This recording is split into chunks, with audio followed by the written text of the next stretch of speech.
तो पाकिस्तान ने सोचा ना कि रातों रात हम क्या कर देते हैं, हमला कर देते हैं। और भारत की गलती थी, यहाँ केवल 120 जवान को तैनात किया गया था। तो पाकिस्तान यहाँ से 6000 सैनिक लेके घुस, 600 टैंक लेके घूम गया। तो पाकिस्तान यहाँ से घुस गया, तो यहाँ पे केवल 120 जवानों की ड्यूटी। इनको ऊपर से आदेश आया कि आप लोग पीछे हट जाइए। पूरी रेजिमेंट आ रही है पाकिस्तान की। हमें वहाँ पे कंपनी कमांडर थे मेजर चांदपुरी, उन्होंने कहा कि हम पीछे नहीं हटेंगे। 1.25 लाख नू एक लड़ावा तब गोविंद सिंह नाम रखा हुआ सरदार थे वो। यहाँ पे सिख थे, 6000 नारा है, 6000।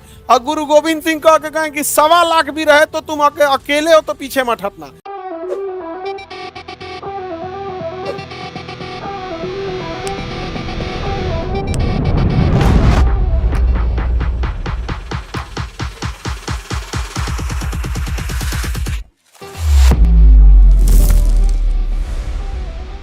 आप देखेंगे जैसलमेर के पीछे मिलेगा जोधपुर, जस्ट इसके पीछे देखिएगा जोधपुर, पोखरन और जोधपुर। जस्ट पीछे देखिए पोखरन या जोधपुर मिला, एक मिलेगा पोखरन, अब पोखरन के पीछे मिलेगा जोधपुर, मिल गया जोधपुर। जोधपुर वायुसेना का एयरबेस है, जोधपुर वायुसेना का एयरबेस है, बहुत बड़ा एयरबेस है वायुसेना। किसके लिए रखा गया है? पाकिस्तान के लिए। किसके लिए रखा गया है? पाकिस्तानियों को जन्नत में भेजने के लिए। हाँ, जन्नत में जाएगा से पाकिस्तान। बड़ी सबसे पहले ऊपर वाला पाकिस्तानियों को अलग मार मारेगा, अलग मार मारेगा उसको। किसके लिए जन्नत बनाई तुमने ए खुदा, पता कौन है यहाँ जो गुनहगार नहीं। पाकिस्तान ने क्या किया था ना, 1971 की लड़ाई में पाकिस्तान ने सोचा ये जोधपुर एयरबेस को कब्जा कर ले, क्योंकि हमारे पास उस समय जो जहाजें थी वो रात में नहीं उड़ सकती थी। आज की जहाजें मशीनरों से इक्विप्ड है, उस समय रात में नहीं उड़ सकती थी जहाजें। समझ में आ गया कि नहीं आ गया? क्योंकि रडार वगैरह उतना एडवांस नहीं हुआ करता था, आंख से देख के उड़ाना होता था, रात में कुछ नहीं समझ में आएगा यहाँ पे। तो पाकिस्तान ने सोचा ना कि रातों रात हम क्या कर देते हैं, हमला कर देते हैं। और भारत की गलती देखिए, यहाँ केवल 120 जवान को तैनात किया गया था। और पाकिस्तान, और वो भी बंदूक लेके, क्या लेके? पाकिस्तान को इसकी सूचना मिल गई। 1971 में पाकिस्तान बांग्लादेश में हार गया था। क्या हो गया? हार गया। उसने सोचा क्यों ना हम इधर से कब्जा कर लें, कि जब समझौता होगा तो कहेंगे तुम मेरा वापस करो, हम तुम्हारा वापस करते हैं। तो पाकिस्तान यहाँ से 6000 सैनिक लेके घुस। कितना सैनिक? 6000 सैनिक लेके, 600 टैंक लेके घूम गया। टैंक पे बम मारिएगा तो असर नहीं कर, बम फेंकेंगे तो बम को इसे झाड़ देता। बम फेंकता है हमको, समझ में आएगी नहीं आ गया? तो पाकिस्तान यहाँ से घुस गया। अब क्या करें? तो यहाँ पे केवल 120 जवानों की ड्यूटी। इनको ऊपर से आदेश आया कि आप लोग पीछे हट जाइए, आप लोग पीछे हट जाइए। पूरी रेजिमेंट आ रही है पाकिस्तान की। हमें वहां पे कंपनी कमांडर थे मेजर चांदपुरी, कुलदीप सिंह चांदपुरी, मेजर कुलदीप सिंह चांद। उन्होंने कहा कि हम पीछे नहीं हटेंगे। आगे आप 120 हैं, आपसे ज्यादा तो टैंक है सब, और 6000 की फौज लेके आया है। कहा कि नहीं, अगर हम हट गए तो रात भर में कब्जा कर लेंगे सर जोधपुर एयरबेस। फिर हटाइएगा कहाँ से? वो कब्जा करके उड़ा देंगे सर जोधपुर एयरबेस, बम लगा के उड़ा देंगे सब। अब एयरबेस तुरंत तो बनेगा नहीं, यहाँ से एयरफोर्स खाली हो जाएगी, फिर उसकी एयरफोर्स सुबह सुबह आएगी पहली किरण के साथ, इसको उड़ा देंगे सब। ये दिन में भी नहीं उड़ पाएंगे, और उसके बाद उसकी एयरफोर्स घुस जाएगी, क्या करेंगे? तो कहा कि आप लड़िए कैसे? तो कहा देखा जाएगा हम लोग यहाँ पे।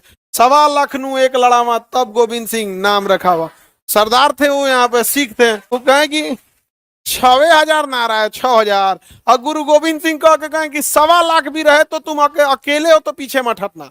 1.25 लाख नू एक लड़ावा का मतलब होता है कि अगर 1.25 लाख की फौज है, तुम अकेले भी हो तो पीछे मत हटना है। तो कहे देखा जाएगा। उनके पास कुछ ना टैंक्स को उड़ाने के लिए माइंस थी, उन्होंने माइंस बिछा दिया। क्या किया? माइंस बिछा दिया अगली लाइन में। और उसके बाद जो खाना खाने वाला टिफिन था ना, वो टिफिन लगा दिया, पूरा बालू में ढक दिया, चारों ओर से टिफिन ढक दिया। पाकिस्तानी टैंक आया, हम से उड़ गया, चरका उड़ गया, तिचरका उड़ गया।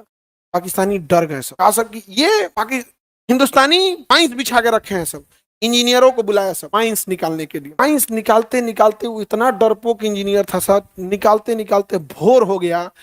भोर में देखा सब कि माइंस नहीं है रे, टिफिन है, खाना खाने वाला टिफिन नहीं होता 4 लेयर वाला।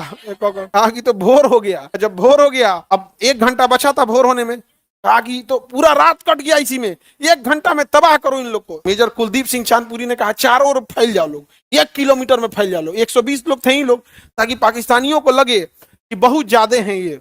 अंधेरा में उतना क्लियर नहीं दिख रहा था। अब इधर से ये लोग बोलते थे कि अपना गोली चलाते थे इधर उधर, पाकिस्तानियों को लगता था कि बहुत ज्यादा हैं सब। जो बोले सो निहाल, सत श्री अकाल। इधर जोर से बोलते थे, इतना जोर से कि उनको लगता था ये सब भी 10-15 हजार हैं। तो बोला था सब ISI को, रे चट्टा झूठा कहीं का, तुम बोला 120 है, यहाँ बहुत ज्यादा है सब, यहाँ बहुत ज्यादा है। जब भोर हुआ, पाकिस्तानी देखा सब कि इतनी ऐसा था सब, रे क्या हमला करो, क्या कहा? हमला करो। तब तक पहली किरण के साथ इंडियन एयरफोर्स जोधपुर से उड़ान भर चुकी, जोधपुर से उड़ान भर चुकी थी। और मेजर चांदपुरी ने कहा था कि सुबह की पहली किरण के साथ हम लोग की संख्या इतनी कम है कि शायद हम जिंदा न रह सके। तो एयरफोर्स ने कहा था कि अगर सुबह की पहली किरण तक आप होल्ड करके रख दिए तो ये एयरफोर्स का वादा है कि सुबह की पहली किरण पाकिस्तानियों की जिंदगी की आखिरी किरण होगी। तो जैसे सुबह की पहली किरण हुई, यहां से निकल दी कौन? एयरबेस से, जोधपुर एयरबेस से इंडियन एयरफोर्स क्या हो गई? निकल दी यहां पर। और वहां पर जोधपुर एयरबेस से निकलने के बाद, जोधपुर एयरबेस से निकलने के बाद वहां पर पाकिस्तानी, वहां पर फौज लगी थी। रेगिस्तान में कुछ छुपने का जगह नहीं, यहाँ इंडियन आर्मी कितना? 120। एयरफोर्स जो बम्बार्डमेंट किया, पाकिस्तानी टैंक छोड़ के भाग गए। जो टैंक था ना, टैंक छोड़ के भाग गए। सोचिए, हमारी 120 जवान सरेंडर नहीं, कितने? तो हथियार से युद्ध नहीं लड़ा जाता है, कलेजा होना चाहिए, कलेजा। यहाँ पे वो नाजायज औलाद क्या समझेगा क्या होता है कलेजा।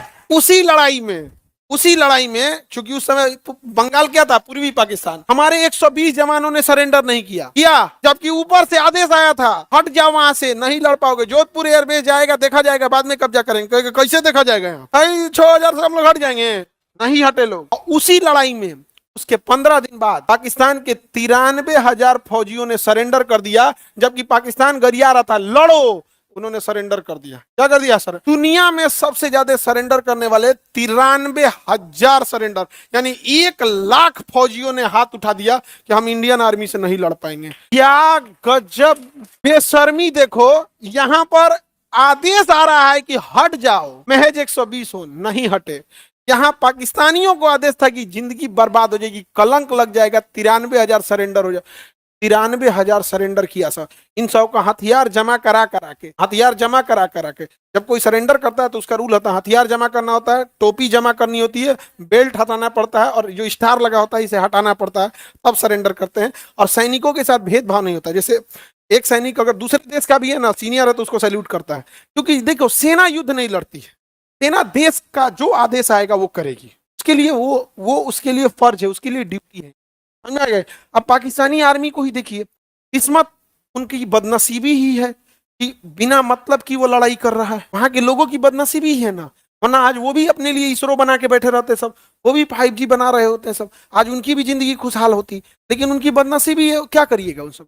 ओकरे चक्कर में हम लोग भी पीसते हैं। भाई, युद्ध और भूमि विवाद तो हमारा चाइना से भी है, लेकिन एक बार भी आतंकवादी हमला किया हो। लेकिन ये चोट्टे, असल में होता क्या है ना पाकिस्तानियों के साथ, एगो 5 गो 6 गो बियाह करेगा और 18-19 को लड़का पैदा कर देगा। अब ध्यान कैसे रखे भाई? 18-19 को कोई ध्यान रख पाएगा? तो वही में कोनो एगो बिगड़ गया और उसको आतंकवादी सिखा दिया, सो चलना भाई 18 को है, एगो भड़क हो जाएगा तो क्या दिक्कत है, तो ले आके भड़का देता है यहाँ पे।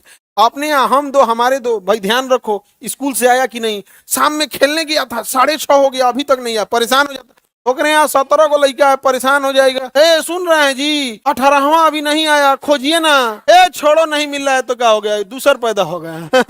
बताइए। और वहां 4 गो, वहां के एक बहुत बड़े इंटेलेक्चुअल आदमी थे, उन्होंने कहा था, वो कह रहे थे, अभी हम उनका भी रखें, कभी आप लोग को वीडियो भी दिखाएंगे। कोई अगर वहां पे कोई बता रहे थे पाकिस्तानियों को, कोई विधवा है तो उससे शादी कर लो। खैर यहाँ तक तो समझ में आता है कि चलिए कोई विधवा है, कम उम्र में हो गई तो कर लो। अगर तुम विधवा से शादी कर लोगे तो मैं तुम्हारी एक एक्स्ट्रा शादी कराऊंगा, 16 साल की लड़की। ये बदतमीजी हो गई। वहां तक ठीक था, उसके बाद जो बोला ना, आप सुन के ताजुब, यदि 16 साल का नहीं मिलेगा तो 8-8 साल की 2 से करा देंगे। ये इंटेलेक्ट, अच्छा वो भीड़, हजारों की भीड़ में ये बोला गया था। पहला स्टेटमेंट से हमें कोई ऐतराज नहीं है कि कोई विधवा हो गए हैं।